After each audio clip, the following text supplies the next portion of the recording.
স্ট্যান্ডার্ডের ইতিহাসের second class প্রথম শ্রেণীর জন্য আবারও এসে গেছে এবং আজকের চ্যাপ্টার হচ্ছে চ্যাপ্টার 2, যার নাম হচ্ছে সংস্কার বৈশিষ্ট্য, যার বৈশিষ্ট্য, এবং এটা মূলত 19 শতকের উপরে নির্ভর করবে এবং অবশ্যই ভারতের সংস্কার, কারণ তোমরা সবাই জানো যে তোমাদের দশম শ্রেণীর পুরো পাঠ্য সিলেবাসটাই মাধ্যমিকের জন্য ভারতের উপরে বেস করে তৈরি করা হয়েছে। তো ভারতের উপর যখন বেস করা হচ্ছে, তো ভারতের সমাজ সংস্কার এই বিষয়টা কবে থেকে আসছে হচ্ছে ব্রিটিশ শাসনের পর থেকে। তো ব্রিটিশ শাসন আমাদের ভারতবর্ষে শুরু হচ্ছে বলতে গেলে পলাশীর প্রান্ত 1757 খ্রিস্টাব্দ অর্থাৎ অষ্টাদশ শতাব্দীর মাঝামাঝি সময় থেকে, এবং এই সময় থেকে ব্রিটিশরা প্রথমে তো এসে সংস্কার করে দিতে পারবে না বা ভারতের শাসন ব্যবস্থা ঢুকে দিতে পারবে না, অন্তত হাজার হাজার বছরের যে রীতিগুলো চলে আসছে সেগুলো তো তারা প্রথমে ঢুকতে পারবে না এবং পারার কথা না। কিন্তু তারা যেটা করলো বুদ্ধিমানের মতো, যে তাদের সুবিধার্থে তাদের কিছু নিয়ম এবং কিছু প্রতিষ্ঠান তৈরি করতে থাকলো এবং যার ছায়া গিয়ে পড়লো ভারতের সমাজের উপরে এবং সমাজ ব্যবস্থার উপরে। কিরকম সেগুলো? প্রথমত হচ্ছে তারা বেশ কিছু নিজেদের সুবিধার্থে কিছু ভারতীয়দেরকে চাকরি দিতে শুরু করলো, যার মাধ্যমে তারা নিজেদের কাজগুলো, অর্থাৎ তারা তো অন্য দেশ মানে অন্য জায়গা থেকে এসেছে, অন্য ভাষাভাষীর লোক, তারা ভারতের যে সমাজ বা তাদের রীতিনীতি, তাদের কথাবার্তা এগুলো তো সহজে তো বুঝতে পারবে না, সবাই বুঝতেও পারবে না। তো প্রথমত দোভাষী হিসেবে তারপরে বিভিন্ন সরকারের নিম্নপদস্থ যে জায়গাগুলো সেখানে চাকরি দিতে শুরু করলো এবং এর প্রাণকেন্দ্র কোথায় হলো? কলকাতায়। না কেন? ব্রিটিশরা প্রথম পলাশীর যুদ্ধে জয় করলো বাংলা। এখানে বলে রাখা হলো তখন কিন্তু বাংলা মানে শুধু পশ্চিমবঙ্গ না, তখন বাংলা বলতে আমাদের সম্পূর্ণ ভারতের আমাদের এই পশ্চিমবঙ্গ, বাংলাদেশ, এপাশে বিহার, ঝাড়খণ্ড এখন আলাদা হয়েছে, তখন মানে পরবর্তীকালে বিহার হয়, সেই বিহারও বাংলার মধ্যে ছিল। উড়িষ্যা এবং ছত্তিশগড়েরও কিছু অংশ নিয়ে বাংলার রেসিডেন্স তখন তৈরি হয়, যার প্রথম শাসনভারটা পায় ব্রিটিশরা, মানে ব্রিটিশরা ভারতবর্ষের প্রথম শাসনভার পায় বাংলা। তো এই বাংলার শাসনের ফলে এই বাংলাতে তখন ব্রিটিশ চিন্তা ভাবনায় বা বলতে গেলে পশ্চিমীয় চিন্তা ভাবনায় বেড়ে ওঠে কিছু মানুষজন, এবং তারা তৎকালীন হিন্দু মুসলিম উভয় সম্প্রদায়ে কিছু মানুষ বুঝতে পারে যে তাদের যে সমাজ ব্যবস্থাটা চলছে বা সমাজের কিছু রীতিনীতি চলছে সেগুলো ঠিক না এবং অধিকাংশই কুসংস্কারাচ্ছন্ন। কিরকম? সতীদাহ, বিধবা বিবাহ করা চলবে না, মানে বিধবাটা বিবাহ করতে পারবে না, এবং সব থেকে বাজে যেটা গঙ্গাসাগরের সন্তান বিসর্জন। এই গঙ্গাসাগরের সন্তান বিসর্জন বিষয়টা তোমরা অনেকেই হয়তো জানো না, এইগুলোর সাথে পরিচিত থাকলেও এখনকার দিনে তোমরা এই জিনিসটা জানোই না, কারণ গঙ্গাসাগরের সন্তান বিসর্জন হচ্ছে তৎকালীন সময়ে যদি প্রথম সন্তান কন্যা হতো তাহলে তাকে গঙ্গাসাগরে বিসর্জন দিয়ে দেওয়া হতো। এবং এর পরিপ্রেক্ষিতে তোমরা একটা জিনিস এই তিনটের মধ্যে দেখতে পাচ্ছ যে এই তিনটেই কিন্তু তৎকালীন নারীদের ওপর হচ্ছে। সতীদাহটাও নারীরা যেতেন, বিধবা বিবাহ যেটা করতে পারছে না সেটাও নারীরা, এবং গঙ্গাসাগরে সন্তান বিসর্জন এটাও মূলত বলতে গেলে সেই শিশু কন্যা বা যা নারীদের উপরেই রয়েছে। অর্থাৎ সমাজে তখন কিন্তু নারীদের অবস্থা খুবই মানে করুণ বলা চলে। এবং আরো একটা বিষয় ছিল, সেটা এই তিনটে বাদেও, সেটা হচ্ছে জাতপাত। এই জাতপাত এটা এখন আমরা আধুনিক হলেও আমরা অনেক সময় এটা মেনে থাকি এবং দেখতেও পাই যে বিভিন্ন সময় বিভিন্ন জায়গায় বিভিন্ন দুটো ধর্মের মানুষ বা তিনটে ধর্মের মানুষের মধ্যে ঝামেলা হচ্ছে। তো তখনকার দিনে সমাজে যেরকম হিন্দু মুসলিম বৈষম্য ছিল, সেরকম হিন্দুদের মধ্যেও বৈষম্য ছিল, মুসলিমদের মধ্যেও বৈষম্য ছিল। হিন্দুদের মধ্যে বৈষম্য কিরকম তোমরা জানো, যে উচ্চ শ্রেণীয় ব্রাহ্মণরা নিচু জাত বা বলতে গেলে যেমন শূদ্র হিসেবে শূদ্রদের যাদের জাতিকে পরবর্তীতে নিয়ে আসা হয়, যে যারা নিম্ন শ্রেণীর কাজ করে, মুচি মেথর বা আরো যে সমস্ত নিম্ন শ্রেণীর কাজ যারা করতেন তাদের থেকে আলাদা করে রাখতেন নিজেদেরকে, নিজেদের ছোঁয়াছুঁয়ি, এবং এতটাই ছিল যে তারা একই পাত্রে জল খেতেন না, একই জায়গায় বসতেন না, অনেক অংশে এরকমও হতো যে একই বাতাসে তারা নিঃশ্বাস নেবেন না বলে তাদেরকে অনেক দূরে পাঠিয়ে দেওয়া হলো, যেগুলো কতটা খারাপ প্রভাব সমাজে ফেলতে পারে সেই সময়কার মানুষ বুঝতে শুরু করে, বিশেষ করে যারা পশ্চিমী সভ্যতার আওতায় আসতে থাকে। এবং এর মধ্যে আমরা প্রথমে কার নামটা নেব? প্রথমেই নাম নেব হচ্ছে রাজা রামমোহন রায়।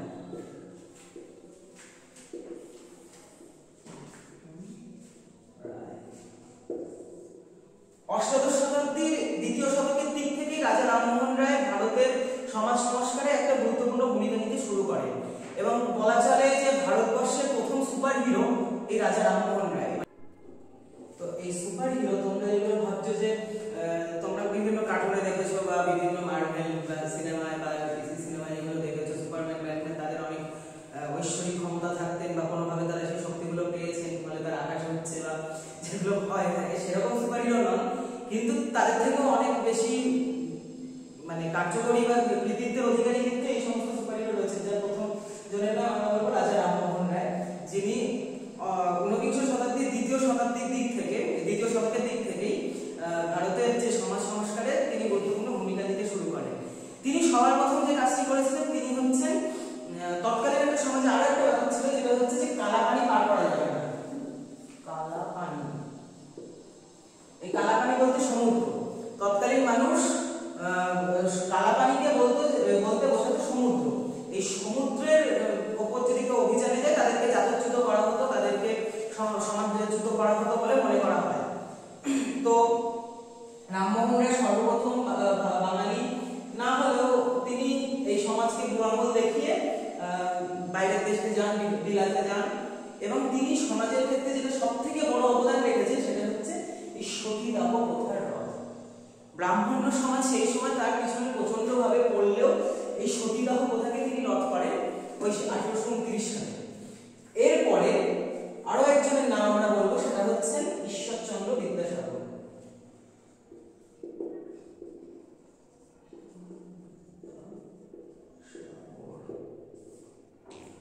এই সমাজ সংস্কারে আরো একজন মহিরুহ যাকে বলা চলে বা আরো একজন সুপার হিরো তোমাদেরকে বলতে বোঝালে ঈশ্বরচন্দ্র বিদ্যাসাগর। তিনি এই রাজা রামমোহন রায়ের পরবর্তীকালের সময় তিনি কি করেছেন, তিনি মেয়েদের শিক্ষা, এবং শুধু মেয়ে বলে না, তিনি বাঙালিদের শিক্ষা সংস্কৃতির পরিবর্তনের জন্য একটা বিরাট অবদান রেখেছেন। তিনি হিন্দু কলেজের অধ্যাপক ছিলেন, পরবর্তীকালে তার আচার্য হন, এবং এই তারই হাত ধরে আসে বিধবা বিবাহ আইন। তো এই বিধবা বিবাহ তিনি যে শুধু প্রচলন করেছিলেন তাই নয়, তিনি নিজের পুত্রের সাথে কালীমতি বলে একজন বিধবার বিবাহ দিয়েছিলেন। এছাড়াও তিনি প্রায় 35 থেকে 40টি মহিলাদের জন্য স্কুল তৈরি করেন, যার মধ্যে বারাসাতের কালীকৃষ্ণ বিদ্যাপীঠ এখনো চলছে আমার এলাকার আশেপাশে বলে আমার এই নামটা মনে আছে। আরো প্রচুর মানে মেদিনীপুর, হুগলি, বীরভূম এই সমস্ত অঞ্চলে প্রচুর বিদ্যালয় তিনি প্রতিষ্ঠা করেছিলেন মেয়েদের জন্য বিশেষ করে। তো এতগুলো কথা বলার মূল উদ্দেশ্য হচ্ছে আমরা এই সংস্কারের প্রাক কথনটা জানলাম। এগুলো কিন্তু প্রাক কথন। আজকের মূল যে বিষয়টা সেটা হচ্ছে বামাবোধিনী পত্রিকা। এতক্ষণে তোমরা বুঝলে যে আমাদের সমাজ সংস্কারটা কেন প্রয়োজন এবং কেন হয়েছিল, কোন পরিপ্রেক্ষিতে হয়েছিল। এইবার রয়েছে বামাবোধিনী পত্রিকাটা কিভাবে এলো। এই বামা কথাটা আমি এতক্ষণ ধরে যে মহিলাদের কথা বলছিলাম তার প্রধান কারণ হচ্ছে বামা। বামা কথার অর্থ হচ্ছে মহিলা, এবং বোধিনী মানে বোধের উদ্বেগ বা বোধের উন্মোচন করা, মানে মহিলাদের বোধের উদ্ভব ঘটানোর মাধ্যমকেই বলা হচ্ছে বামাবোধিনী। সেই নাম দিয়ে এই পত্রিকাটা তৈরি হয়। তো এই পত্রিকাটা কারা তৈরি করেন? এই পত্রিকাটা মূলত ছিলেন কেশবচন্দ্র সেনের ব্রাহ্ম সমাজ। এই ব্রাহ্ম সমাজ কারা ছিল? এই ব্রাহ্ম সমাজরা ছিলেন কলকাতার উপরই কিছু উচ্চবর্গীয় ব্রাহ্মণ এবং উচ্চ শ্রেণী, ব্রাহ্মণ শুধু না, উচ্চ শ্রেণীর কিছু ব্যক্তিবর্গ যারা মিলে তৈরি করেন। এর কিন্তু প্রথম দিকে রাজা রামমোহনও এর মধ্যে অংশগ্রহণ করেন। পরবর্তীকালে যে সময়টাকে নিয়ে আমরা আলোচনা করছি সেই সময় বামাবোধিনী পত্রিকা যে সময়কার ঘটনা, সেই সময়কার প্রধান উদ্যোক্তা ছিলেন হচ্ছেন কেশবচন্দ্র সেন। তো কেশবচন্দ্র সেনের এই ব্রাহ্ম সমাজ এরা মূলত কি ছিল, এরা হিন্দু ধর্মের মধ্যে থেকেও কিছুটা ব্যতীত। এরা মূর্তি পুজোয় বিশ্বাসী ছিল না, এরা জাতপাত ছোঁয়াছুঁই এগুলোতে খুব একটা বিশ্বাসী ছিল না, মানে ছিলই না বিশ্বাসী, এবং তার জন্য কিন্তু মূল হিন্দু ধর্ম এদেরকে ত্যাগ করে। এবং আরো একজন বিখ্যাত মানুষ যার সম্পূর্ণ বংশটাই এই জানো, হ্যাঁ, ব্রাহ্ম সমাজের মধ্যে ছিলেন, সেটা হলো রবীন্দ্রনাথের পরিবার। রবীন্দ্রনাথ ঠাকুরের পরিবার। আজকেও যদি তোমরা জোড়াসাঁকোয় যাও, মানে যেখানে রবীন্দ্রনাথের পরিবার থাকতেন বেশিরভাগ সময়, বা শান্তিনিকেতনে যাও, সেখানেও কিন্তু দেখবে যে দুর্গাপুর মণ্ডপের মতো একটা মণ্ডপ আছে, কিন্তু সেখানে কোনো দুর্গাপুজো হতো না, সেখানে মূলত হতো উপাসনা। উপাসনা বলতে ঈশ্বরের সাথে নিজেদের যোগাযোগ রাখা। তো সেই ব্রাহ্ম সমাজ নিয়ে আমরা পরে পড়বো। ব্রাহ্ম সমাজে অবশ্যই এই সমাজ সংস্কার অত্যন্ত গুরুত্বপূর্ণ ভূমিকা রেখেছিল। কিন্তু এই বামাবোধিনী পত্রিকা 1863 সালে এই ব্রাহ্ম সমাজের মাধ্যমে, ব্রাহ্ম সমাজের আন্ডারেই প্রকাশিত হয় উমেশচন্দ্র দত্তের সম্পাদনায়। তো আমরা এতক্ষণ আমরা জানলাম যে বামাবোধিনী পত্রিকাটা তৈরি হলো কারণ এই ব্রাহ্ম সমাজ মনে করেছিল যে সমাজ সংস্কার শুধু পুরুষদের মধ্যে হলেই হবে না, মহিলাদের মধ্যেও হতে হবে, নইলে মহিলারা ব্যভিচারী হয়ে ওঠেন। এটাই ছিল তাদের মূল বক্তব্য। কিন্তু এর বক্তব্যের পিছনে কি লুকিয়ে আছে, যে শুধুমাত্র যে তৎকালীন সময়ে মহিলারা ঘরের বাইরে বেরোতেন না, বেরোলেও সেই অনেক রকম পর্দা প্রথা ছিল, অনেক কিছু, বলতে গেলে বাইরের জগৎ সম্পর্কে কিছুই তাদের ছিল না। কিন্তু তাদের যে ক্ষমতা নেই এটা কিন্তু কখনোই ছিল না, এবং ব্রাহ্ম সমাজও সেটা মনে করতো না। তাই তারা এই বামাবোধিনী পত্রিকা প্রকাশ করেন, এবং যার মাধ্যমে তারা বারংবার এইটাই বোঝাতে চেয়েছেন যে মহিলাদের কোথায় কিরকম অত্যাচার হচ্ছে, মহিলারা কোন জায়গায় এগিয়ে কোন জায়গায় পিছিয়ে, বেশিরভাগ ক্ষেত্রেই তারা পিছিয়ে ছিলেন এবং এগিয়ে আসার জন্য অংশগ্রহণ করতে বলতেন। তো এই বামাবোধিনী পত্রিকার মাধ্যমে সেগুলো প্রকাশিত হতে থাকে, এবং যার ফলে তৎকালীন সময় বহু মহিলারা প্রথাগত শিক্ষার মধ্যে আসতে থাকেন, মহিলা স্কুলগুলোতে বা মহিলা বিদ্যালয়তে আসতে শুরু করেন, তাদের সংখ্যা বাড়তে থাকে। এবং পরবর্তীকালে এই পত্রিকার বিস্তার যখন হলো তখন থেকেই ব্রাহ্ম সমাজের মধ্যে একটা বিরোধ দেখা দিলে এটা প্রায় 60 বছর মতো চলেছিল, তারপরে বন্ধ হয়ে যায়। পরবর্তীকালে রবীন্দ্রনাথ ঠাকুরের পরিবার থেকেও এটা কিছুটা অংশগ্রহণ করেছিল এই বামাবোধিনী পত্রিকায়।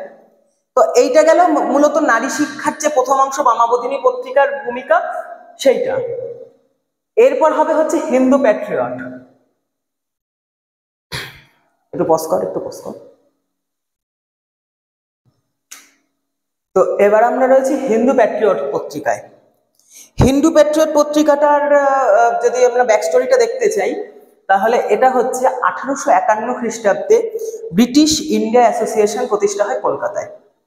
তো এর কারণ ছিল যে তৎকালীন রাজনৈতিক এবং সামাজিক যে দাবি দাওয়াগুলো সেগুলো সরকারের কাছে বা তখন 1851 সালে ইস্ট ইন্ডিয়া কোম্পানির কাছে প্রকাশ করা। তো তারাই 1853 খ্রিস্টাব্দে তাদেরই মানে অন্তস্থ থেকে হরিশ্চন্দ্র মুখোপাধ্যায়, খুব ইম্পর্টেন্ট নাম, পরীক্ষায় আসেই, হরিশ্চন্দ্র মুখার্জি 1853-তে হিন্দু প্যাট্রিয়ট পত্রিকাটা প্রকাশ করে। এরা প্রথম দিকে ভারতে যেভাবে ব্রিটিশরা নিপীড়ন করতো এবং সেগুলো তুলে ধরার চেষ্টা করে, যেটা তৎকালীন হিসেবে যুগান্তকারী বলা চলে, কারণ তৎকালীন সময়ে ভারতের বেশিরভাগ মানুষই এইগুলো নিয়ে অতটা ওয়াকিবহাল ছিল না।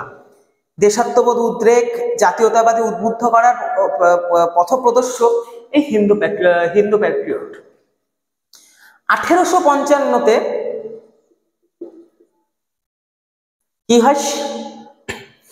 সাঁওতাল বিদ্রোহ।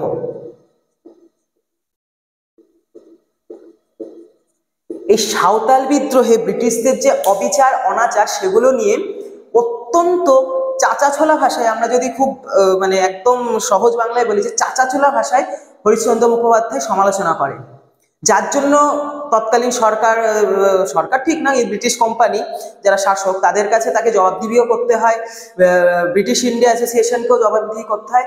যার ফলস্বরূপ 1857 এই সময় যে সিপাহী বিদ্রোহ হয় সেখানে কিছুটা হলেও তাকে রাগঢাক রেখে এবং কিছুটা বলতে গেলে ব্রিটিশ ইস্ট ইন্ডিয়া কোম্পানির পক্ষ নিয়েই সংবাদগুলো বা লেখাগুলো প্রকাশ করতে হতো। যাই হোক, পরবর্তীকালে সেই সমস্ত সমস্যার যাতে সমাধান হয় তার জন্য বহু বাঙালি সেই সময় এই বিভিন্ন পত্রপত্রিকাগুলি প্রকাশ করতে থাকে, যেমন সোমপ্রকাশ এবং গ্রামবার্তা প্রকাশনী।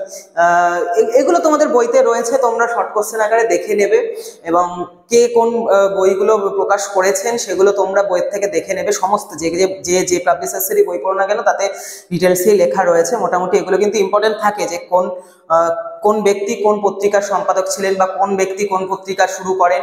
এবং এই পত্রপত্রিকার ভূমিকা কিন্তু এই রবীন্দ্রনাথের ঠাকুর পরিবারের অত্যন্ত গুরুত্বপূর্ণ ভূমিকা ছিল। ঠাকুর পরিবার থেকে বহু বছর, প্রায় স্বাধীনতার পরবর্তী সময়েও প্রচুর পত্রপত্রিকা বেরিয়েছে। তো মূলত তোমরা আজকে এই যে বামাবোধিনী পত্রিকার হিন্দু প্যাট্রিয়ট চ্যাপ্টার 2 সংস্কারের এই দুটো জানলে, ঠিক আছে, এই দুটো জানলে। তো এর পিছনে কিছু জিনিস আমি তোমাদেরকে লাস্টে এক্সট্রা বলছি, যেগুলো থেকে পরীক্ষায় কিন্তু প্রশ্ন আসবে না, যে জাস্ট জানার জন্য যে এত কিছু হলো, এত বড় একটা সমাজ, ব্রাহ্ম সমাজ গড়ে উঠলো, সতীদাহ প্রথা যেটা মহাভারতের সময়কাল থেকে চলছে, বিধবা বিবাহ আইন চলে এলো, গঙ্গাসাগরে সন্তান বিসর্জন, এই সমস্ত জিনিসগুলো যেগুলো বছরের পর বছর ধরে সারা ভারত ধরে ঘটছিল, সেগুলো শুধুমাত্র বাংলাতেই কেন শুরু হলো, যে বাংলাতেই এর বদলটা শুরু হলো? তার কারণ আমি যে প্রথমেই বলেছিলাম যে অষ্টাদশ শতকে মাঝামাঝি সময় যখন ব্রিটিশরা ভারতে প্রথম শাসনভার নিল, সেটা নিল বাংলায়, এবং তাদের এই পশ্চিমী চিন্তা ভাবনা প্রথম ঢুকলো আমাদের বাঙালিদের মধ্যে। আমরা কি বলবো যে হচ্ছে যে এই পশ্চিমী চিন্তা ভাবনা সম্পূর্ণটা ঠিক ছিল, বা ব্রিটিশরা যে এই জিনিসগুলো আমাদের মধ্যে ঢুকেছে খুব ভালো ছিল? না, সম্পূর্ণরূপে কখনোই সেটা ভালো নয়। কিন্তু এই জিনিসটা ঢোকার জন্য আমরা রাজা রামমোহন রায়, ঈশ্বরচন্দ্র বিদ্যাসাগর, কেশবচন্দ্র সেনের মতো ব্যক্তিত্বকে পেলাম, যারা সমাজের এই সমস্ত কুসংস্কার, এই খুন ধরে যাওয়া সমাজের এই ধরনের কুসংস্কারের বিরোধিতা করে, যেটা পরবর্তীকালে মানে আজকের দিনেও অত্যন্ত ভাবে মানে প্রাসঙ্গিক। যে তোমরা নিজেরা কল্পনা করো যে আজকের দিনে যদি ওই জিনিসগুলো না হতো, এই সতীদাহ প্রথা, বিধবা বিবাহ, তৎকালীন সময়ে অল্প বয়সে আরো একটা জিনিস তোমাদের বলতে আমি ভুলে গেছি, সেটা হচ্ছে বাল্য বিবাহ।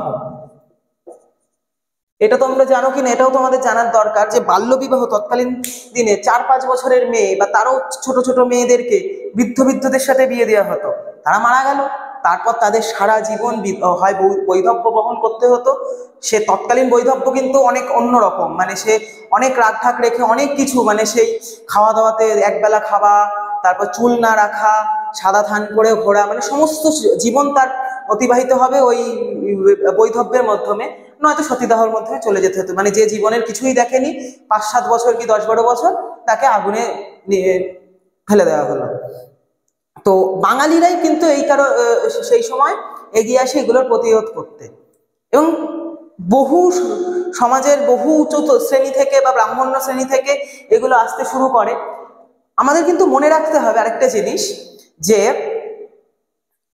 এই ভারতের যে প্রাচীন সভ্যতা ছিল, সেই সভ্যতাকে ব্রিটিশরা এসেই কিন্তু বলে যে না, এই সভ্যতার কোনো বেস নেই, এটা কোনো সভ্যতাই নয়, এরা বর্বর জাতি, আমরাই এদেরকে ঠিক করব। এর জন্য কিন্তু বহু মানুষকে খ্রিস্টানে পরিণত করা হয়। এবং এই জিনিসগুলো আমি এক্সট্রা বলছি, যদিও ইম্পর্টেন্ট খুব একটা নয়।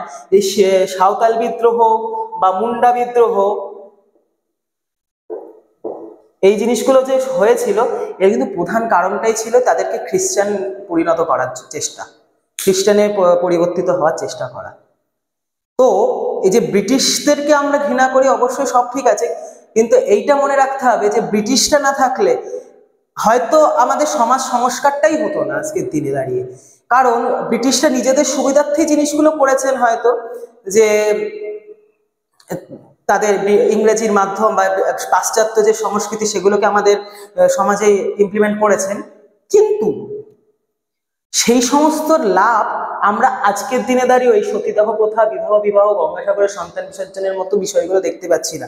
যদিও জাতপাত, তারপরে কালাপানি তো বুঝে গেছে অনেক দিনই, এই জাতপাত প্লাস তোমার বলতে গেলে আরেকটা জিনিস এখনো খুব রেলিভেন্ট বা এখনো খুব দেখা যায়, সেটা হচ্ছে পণ প্রথা। তোমরা যে যেখান থেকে ভিডিওটা দেখো না কেন, তোমরা প্রত্যেকেই বিয়ে বাড়ির নেমন্তন্ন পাও, এবং সেখানে দেখবে প্রত্যেকটা বিয়ে বাড়িতে এখনো খুব কম বিয়ে বাড়ি আছে যেখানে দেখবে যে হচ্ছে এই বরকে কোনো কিছু দেওয়া হচ্ছে না। আগেকার দিনে পরিমাণটা বেশি ছিল, জমি বাড়ি নগদ অর্থ সব দেওয়া হতো, এখন সেগুলো গিফট হিসেবে বলা হয়, কিন্তু এগুলো পণ প্রথার মধ্যে হয়, যদিও কিন্তু ভারতবর্ষে আইন করে পণ প্রথা বন্ধ।